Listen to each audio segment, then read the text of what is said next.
we are going to look at section 8.4, and we're going to start that section with a little trig humor.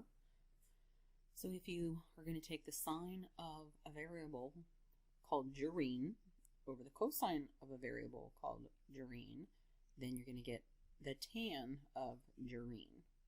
Ha ha ha. Funny math joke. All right. So you actually want to start out by pausing this video and writing down the identities that you see listed here. So some of them you should already know, and you should know them pretty well. I think that we know that the tan of theta is equal to sine over cosine, that cotan is cosine over sine. I think we know the reciprocal identities. I know that we know the original Pythagorean identity well, but we need to be looking at the other two as well. And then we have the even and odd identities. And so if we look at our functions that are even, which are cosine and secant, then the cosine of negative theta equals the cosine of theta, and the secant of negative theta equals the secant of theta. So those are our even identities, because those functions are even and they have reflection. They're symmetric about the y-axis. And then the other four identities are our odd identities, and they have rotational symmetry about the origin.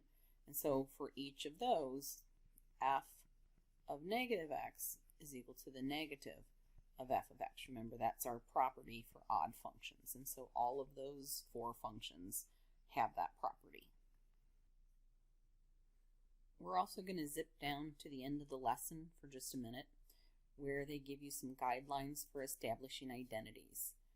It really is kind of a matter of trial and error and of getting used to how things work together, but here are some things you can think about doing. It's almost always better to start on the side of the identity that has the more complicated expression. So you want to try to take the complicated thing and you want to try to get that to a simple form. It's often helpful to rewrite sums or differences of quotients as a single quotient. So like if you had, I don't know, cosine theta over sine theta plus sine theta over tan theta, you want to write that as a single expression, so like one denominator. Sometimes it helps to write one side of the equation in terms of sine only, or in terms of sine and cosine only, or sometimes in terms of cosine only. And then always keep your goal in mind. So as you manipulate one side of the expression, keep in mind the form of the expression on the other side. When you're establishing identities, you're going to start out with a statement that this thing is equal to this thing, but you're trying to prove this equality. So you don't get to use any of your rules that apply to things that are equal. So you can't add the same thing to both sides, you can't subtract, you can't do anything to both sides, because all of those properties depend on things being equal, and we're trying to prove that things are equal, so we can't do any of that. Okay, so example 1 is really made up of 4 different examples. And so in the first one, they just want us to simplify cotangent of theta divided by cosecant of theta. All right, and so typically when we have something like this, if we, just like those rules that we looked at, try to write things perhaps in terms of sine and cosine. And so cotangent, if you look at your list, hopefully that you wrote down a moment ago, cotangent is equal to cosine over sine. And cosecant is equal to 1 over sine. And so when I have a fraction divided by a fraction, I'm going to change division to multiplication and take that second function and flip it over. The signs are going to cancel, and so that whole thing just simplifies to cosine of theta. In the second example, they want us to prove an identity. So they want us to show that the cosine of theta over 1 plus the sine of theta is equal to 1 minus the sine of theta over the cosine of theta. All right, so we're trying to prove that it's equal. So remember, when we're trying to prove that two things are equal, we can't do anything to both sides of the equation. A lot of times when you have a problem that looks like this, where the denominator is like 1 plus something or 1 minus something, what you're going to do is multiply the top and bottom of this by, oh, I don't know if this book uses that name, but I always think of it as the conjugate. We're going to multiply it times this, but with a minus instead of a plus, because that's going to end up giving us a difference of squares. So I'm going to multiply the top and the bottom by 1 minus the sine of theta. So in the numerator, I'm going to have cosine of theta times 1 minus sine of theta. I'm not going to multiply that out yet. And then in the bottom, this is a difference of squares factored. So this ends up being 1 squared, which is just 1, plus 1 sine theta minus 1 sine theta, so that goes away, minus the sine of theta squared, or the sine squared of theta. Okay, you might think that you want to distribute that cosine, except that kind of looking ahead, I know that 1 minus sine squared is equal to cosine squared.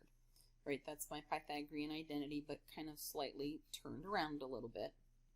So this is I'm not gonna write an equal sign because that would imply the other side of the equation, so I'm gonna just keep working my way down.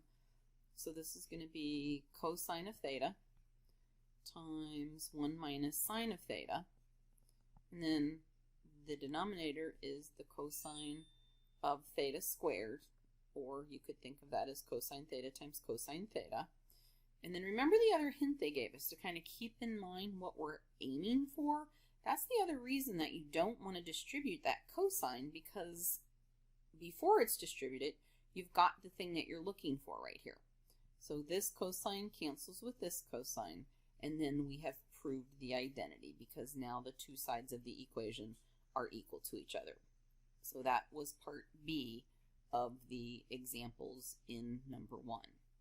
In part C, we want to simplify this guy. Okay, so we want to simplify 1 plus the sine of u. This is part C. We want to simplify 1 plus the sine of u over the sine of u plus cotangent of u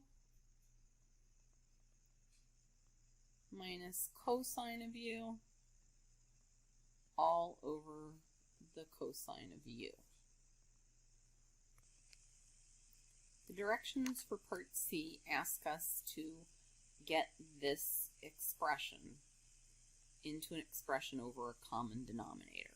And so the common denominator, if I have sine of u times cosine of u, like those are my two separate denominators. It's like if you had a denominator of 4 and a denominator of 5, your common denominator would be 20, which is 4 times 5. In this case, my common denominator is going to be the sine of u times the cosine of u. So the first part of this expression is going to have to get multiplied by cosine over cosine, and then the second part of the expression is going to get multiplied by sine over sine.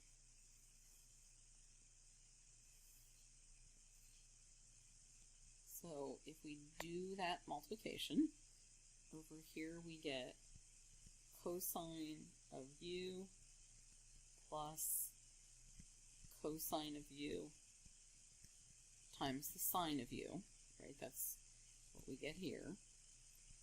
And then we're going to multiply these times the sine of u. So I've got the sine of u times the cotangent of u minus the sine of u times the cosine of u.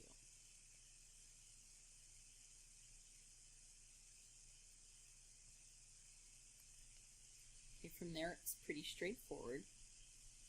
Cosine of u times sine of u minus sine of u times cosine of u, that's the same thing. It's like 4 times 5 and 5 times 4.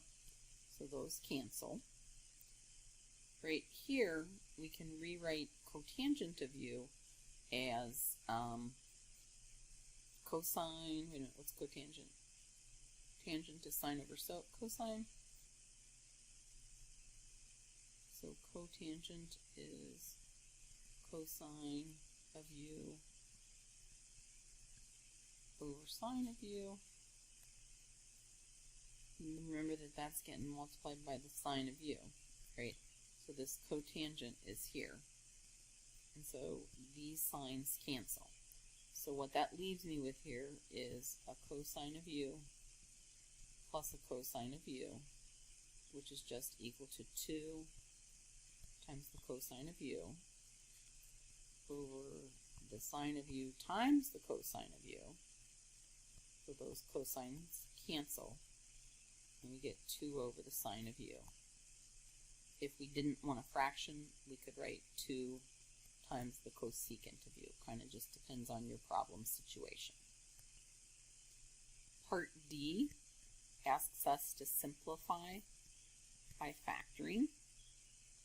So we've got the sine squared of v minus 1, which hopefully you recognize as a difference of squares. Sine squared of v is a perfect square, 1 is a perfect square. In the denominator, we've got the tangent of v times the sine of v minus the tangent of v, and so these have a common factor of tangent. So when we factor, the numerator becomes the sine of v minus 1 times the sine of v plus 1. The denominator becomes the tangent of v times the sine of v minus 1. So these cancel, and I end up with the sine, whoops, not the sieve, the sine of v plus 1 over the tan of v. And that's all we had to do there.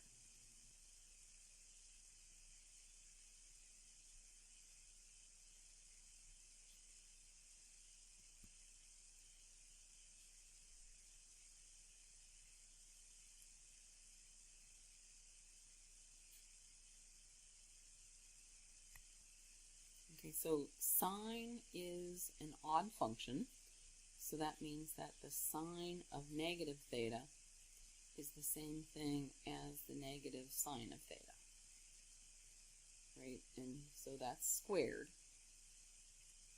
Cosine is an even function, so the cosine of negative theta is the same as the cosine of theta. So over here, if I square something that's negative, if I square negative sine of theta, that's going to just be sine of theta squared. Okay, so I'm going to put the squared there. And cosine of theta squared, and we know that that is equal to 1. And so we have proven that identity. That's the identity in example 3. Okay, in example 4, we want to show that the sine squared of negative theta minus the cosine squared of negative theta divided by the sine of negative theta minus the cosine of negative theta is equal to the cosine of theta minus the sine of theta. Okay, and that to me looks like it's just a matter of factoring. So if I have cosine squared of negative theta minus cosine squared of negative theta, that's a difference of squares.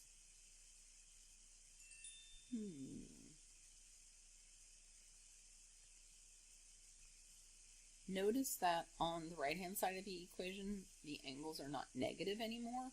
So we're going to do something similar to what we did in the previous example. So sine squared of negative theta if I think of that as sine of negative theta squared, sine is an odd function, so that's going to be equal to the negative sine of theta, and that whole thing is squared. And so just this little piece right here becomes the sine squared of theta. Through a similar process to what we did above, cosine squared of negative theta is going to be cosine squared of theta. And then on the bottom, the sine of the sine of negative theta is equal to the negative sine of theta minus the cosine of negative theta is equal to the cosine of theta. Okay. My numerator factors into the sine of theta minus the cosine of theta times the sine of theta plus the cosine of theta.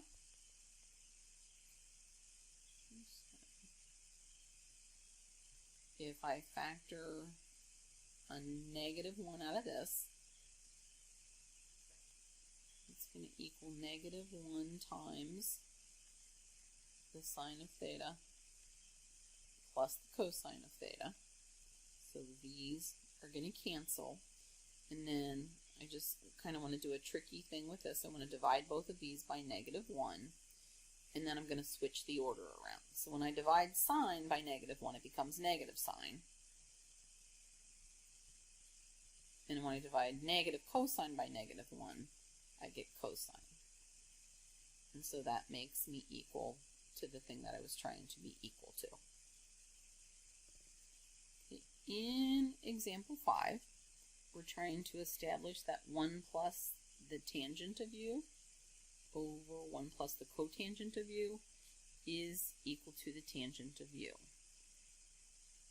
And so, because we're trying to get to tangent, let's rewrite the denominator. So we're going to keep the numerator the same. We're going to keep 1 plus the tangent of u. And we're going to rewrite this as 1 plus 1 over the tangent of u. Okay? And then if you remember that piece of advice from earlier that says to kind of try to write things that are the sum or difference of fractions as a single fraction, you're going to keep the numerator the same. So that's going to be 1 plus the tangent of u. And then I'm going to multiply 1 times tangent of u over tangent of u.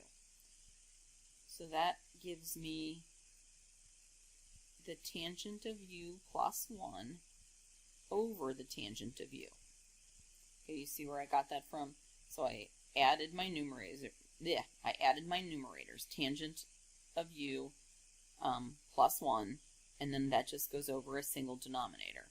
So what I can then do with this, and I'm going to move up here because I'm kind of running out of space, I'm going to keep my numerator 1 plus the tangent of u, and then I'm going to multiply that times the reciprocal of this.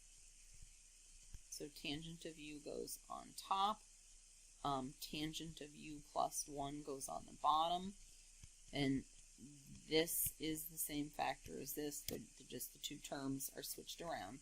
And so those cancel, and so I've established that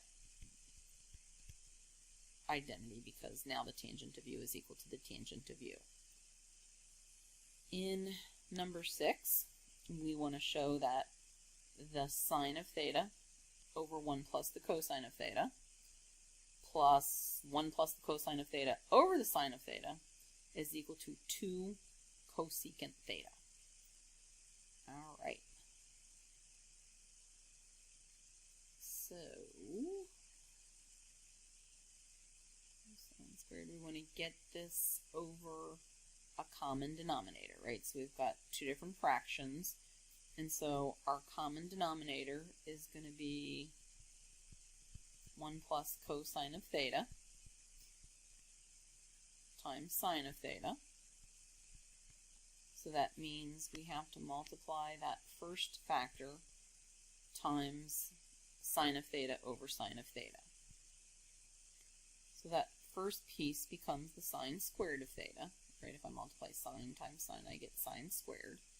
I got to multiply this second part times 1 plus cosine of theta.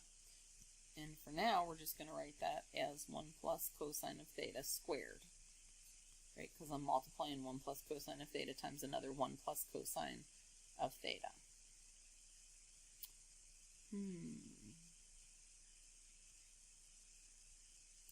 going to go ahead and multiply this out. Well, yep, I'm going to multiply that out.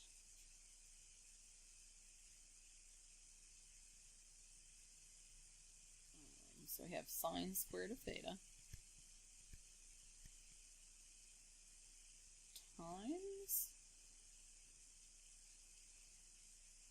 oh, that was a plus, sorry, that's why I was confused, sorry, there should be a plus right there. So I have sine squared of theta, great, because we were adding these two things together. Sine squared of theta plus, when I multiply 1 plus cosine of theta times 1 plus cosine of theta, I'm going to get 1 plus 2 cosine of theta plus cosine squared of theta. Sine squared of theta plus cosine squared of theta. I hope you know by now that's 1. And then we got another one here, so we've got 2 plus 2 times the cosine of theta over 1 plus cosine theta times sine theta. If I factor a 2 out of this, that's going to give me 1 plus cosine theta. So those cancel. So I've got 2 over the sine of theta, and that's equal to 2 times cosecant of theta, which is what we were trying to prove. In example 7, we're trying to establish another identity. So, sorry, there's a piece of junk on my screen that's driving me crazy.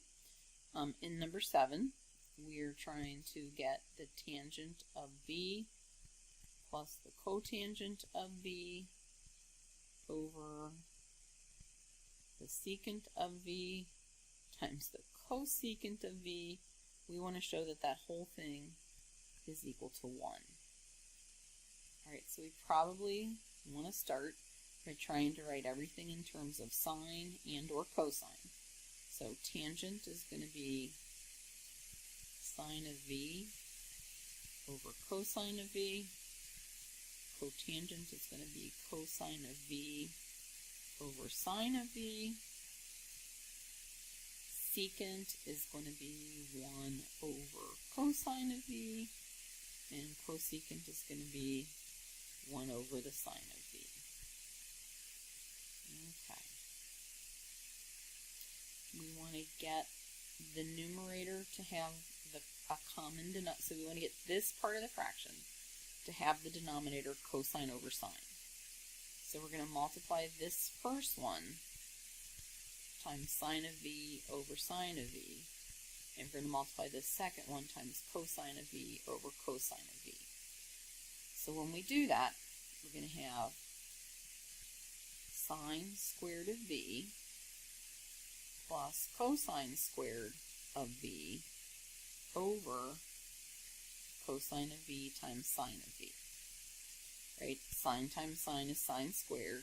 There's my common denominator. Cosine times cosine is cosine squared. There's my common denominator. And so then this whole thing is going to get multiplied by the reciprocal of this. So it's going to get multiplied times cosine v times sine v over 1. So these guys are going to cancel. And sine squared plus cosine squared is 1. So we once again proved our identity, or established our identity. Alright, the last example. We want to show that 1 minus the sine of theta over the cosine of theta is equal to the cosine of theta over 1 plus the sine of theta. Okay, so it looks to me, look, we want this denominator to be 1 plus the cosine of theta. So let's take this, 1 minus sine theta over cosine theta, and multiply it times what we want the denominator to be, which is 1 plus sine of theta over 1 plus sine theta. Another reason for doing that is that when we multiply 1 minus sine of theta times 1 plus sine of theta, we're going to end up getting a difference of squares, and it'll kind of, I don't know, make it come out nicely. So we multiply those together, we get 1 squared, which is 1, minus sine squared of theta, which is nice because 1 minus sine squared of theta is cosine squared of theta. So our numerator is 1 minus sine squared. Our denominator is cosine times 1 plus sine of theta, right, which is what we want to have left in the denominator anyway. 1 minus sine squared is cosine squared. So we got cosine squared over cosine of theta times 1 plus the sine of theta.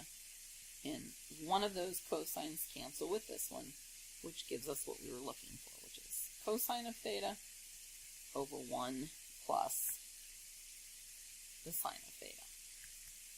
Right, as you try to do the homework problems, try to keep in mind the guidelines we talked about. Try to come back and kind of look at what we did in these examples, and just know that it's often a case of trial and error. You might not know immediately what to do, so try one thing, and if it doesn't work, try something else, and know that there are often multiple ways to establish identity.